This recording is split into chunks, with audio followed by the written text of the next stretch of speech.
Sa pagunlad ng makabagong medisina, mas dumarami ang mga paraan upang hindi lamang gamutin kundi tulungan din ang katawan na muling makabawi at makapaghilom. Tuklasin natin ang mundo ng regenerative healthcare at kung paano ito nagbubukas ng bagong pag-asa para sa maraming pasyente. Habang tumitindi ang global health challenges, sumasabay rin dito ang pagdiskubre ng mga bagong teknolohiya pagdating sa medisina.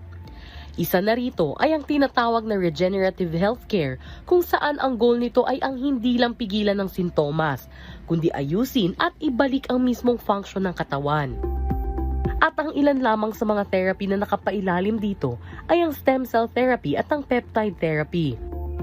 Ang stem cell therapy ay ang paggamit ng stem cells para ayusin, palitan o i-regenerate ang mga nasirang cells at tissue sa katawan.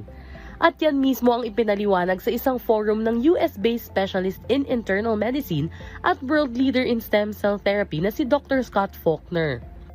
There's been many people with musculoskeletal injuries, bad knees. They don't have a lot of cartilage in their knees or their hips that have many years of great health before they'll require more stem cells. I've treated Lou Gehrig's, I've treated little kids with autism, I've treated autoimmune disorders, I've treated diabetes. There's hardly a condition that can't be treated with stem cells, but we have to be careful talking about cures. Dumalo rin sa nasabing forum ang veteranong aktor na si Albert Martinez at ibinahagi ang kanyang experience pagdating sa stem cell therapy. Back in 2010, when my wife Lizelle was diagnosed with cancer, we had tried all the options available during that time, and one of the promising was stem cell. So we tried it, and it gave us enough time to enjoy life together with stem cell. And from then on, parang naging advocacy ko na about stem cell.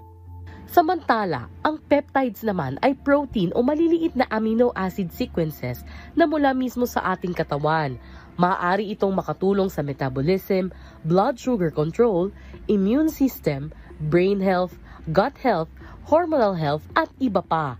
Ngayon, from US ay dinala na rin dito sa Pilipinas ang oral peptides. We don't do injectables. Ours are a sublingual strip that we put on our tongue, and you push to the roof of your mouth, and we just let it dissolve instantly, and then that's when you have the instant release of the product into your body. I've taken it. My journey is that I was in severe pain, and within 3 days of taking these products, I was pain-free.